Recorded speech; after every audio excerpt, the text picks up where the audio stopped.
¿Qué interpretación hay que darle también a pensamientos como ese? Sí, lo natural es que existan diversos pensamientos, incluyendo el de Federico, incluyendo el de Benjamín Cuéllar ayer, que decía, nosotros vamos a tomar el caso, ¿verdad?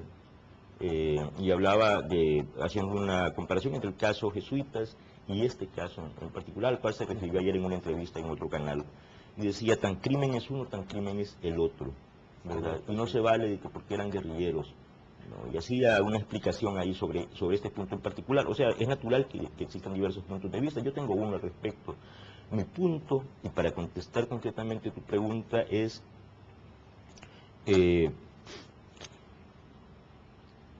yo creo que es necesario que el electorado conozca quién es el que le pide el voto y conozca las trayectorias públicas de quien le pide el voto.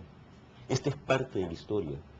Esto que estamos contando es parte de la historia y está sostenido en testimonios que, yo repito, serán entregados esta semana que viene, el martes o el miércoles, que va a ser presentado el libro. Serán entregados digitalizados los testimonios en audio y en video a Benjamín Cuéllar, ¿no? Esto como respaldo de la investigación. Ahí están los testimonios y se lo voy a entregar el martes o el miércoles a Benjamín Cuéllar, que como había prometido, ya lo hablé con él, ¿verdad? Precisamente lo había entregado porque son varios cassettes de entrevistas que tuvimos que digitalizar. Es un proceso para nosotros un poco difícil, pero ya lo hicimos. Y el martes o miércoles se le entregan. Entonces, ¿por qué ahora? Porque, te decía, yo he venido sosteniendo una posición. Yo sí creo que un pensamiento... José Luis Merino, que es dirigente del FMLN actual, decía en una entrevista, el FMLN no es plural y no debe serlo. Lo decía en una entrevista al Faro, por cierto. El FMLN en el que yo milité, en el que estaba el ERP y la RN y el PRTC, era plural, precisamente porque tenía socialcristianos y socialdemócratas en sus filas, y cristianos, no solo comunistas. Todos quienes compartían esas opiniones salieron. Se queda un FMLN no plural. Para mí es sencilla la operación. Si no eres plural, eres totalitario en tu configuración política o ideológica. Y yo no tengo de un partido totalitario más que esperar una amenaza para la democracia. El totalitarismo, por definición, no abona en absoluto la democracia. Entonces, ¿sí has tenido intención de desbaratar la candidatura de Sánchez Serén desde este No, informe? porque, mira, lo que pasa es que es un poco romántico, como aquel periodista colombiano que decía, quizá con justicia, porque él era un gran escritor, decía, mi pluma lo mató, refiriéndose a un famoso dictador, ¿no? No, yo no creo que mi máquina de escribir o mi pluma pueda desbarrancar la candidatura de Sánchez Serén. Yo pongo un insumo de análisis en la mesa, en la reflexión sobre, bueno, para quienes van a tomar las decisiones, y por supuesto que me interesa que conozcan esta historia. Y allá sabrá cada uno por quién votar. Yo no puedo hacer eso. Otra cosa es las consecuencias legales, digamos. Yo no soy especialista en eso, pues mi formación no Sí, pasa ustedes por el lo han derecho. aclarado en el libro No, muy bien al nosotros decirlo. somos periodistas que contamos esta historia, ¿no? Unos juzgan que es inoportuno presentarla en las elecciones. Yo juzgo que es absolutamente ingenuo presentarla después de las elecciones. ¿Para qué? Probablemente ese hombre sea vicepresidente o presidente del país, ¿no? Ese señor, no, pero hay que saberlo ahora. ¿Y por qué hay que guardar el secreto? ¿Qué pasa? ¿Por qué hay que hacer...? Porque en este país nos hemos metido también en la idea de que hurgar en el pasado es reabrir heridas. Se dice para todos los casos de lesa Pero humanidad entonces, o de Rafael, violaciones a los derechos humanos. entonces, Rafael, no hagamos historia, ni hagamos periodismo, pues. O solo hablemos de jardines y de poemas, pues, y de poemas bonitos, porque hay poemas negros como Las flores del mal, ¿no?, de Baudelaire, o la obra de Rimbaud, la obra de Dostoyevsky.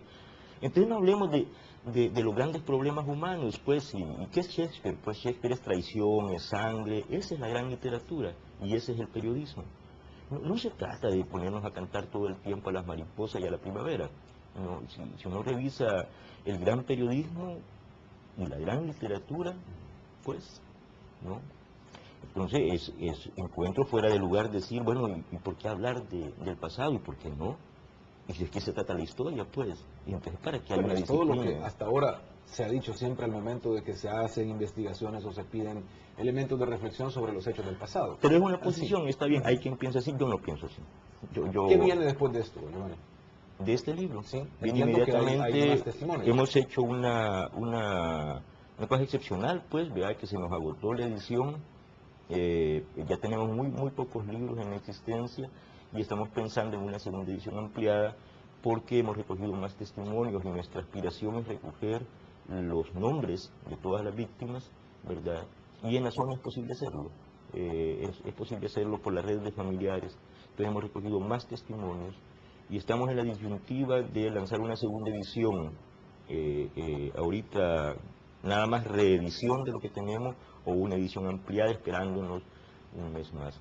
Pero lo que sigue es eso, es seguir investigando y vamos a seguir contando otras cosas. Ahorita yo estoy trabajando en una historia del ERP, por ejemplo, ¿no? Que no excluye el caso Dalton. El problema es que la gente del ERP no está compitiendo para la vicepresidencia, pues no son ellos. En el caso de Joaquín Villalobos, pues, ¿verdad? Que se menciona mucho en relación al caso Dalton, por ejemplo. Pues sí, pero el tema aquí es que el señor que aparece mayormente implicado por nuestros testigos o implicado directamente por nuestros testigos, sí es candidato a la vicepresidencia y eso tiene importancia para la nación. Entonces, bueno, yo personalmente en esto quiero decir que el criterio de Verne puede tener matices, ¿verdad? Lástima que solo un invitado podía ver, porque somos dos autores, pues puede haber matices ahí con el pensamiento de él al respecto.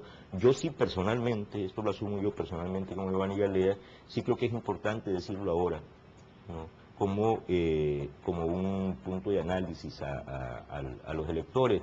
Pero mira, ayer en la entrevista que mencionaba en otro canal televisivo, Benjamín Cuellar, hablando de este caso, se refirió a él con mesura, aunque señaló aspectos críticos. Por ejemplo, dice, me molesta que sea en tiempos electorales, pero sí hay que castigar, hay que investigar, castigar y reparar los daños, tanto en el caso de barbarie del ejército como en estos casos de la guerrilla, lo dijo concretamente.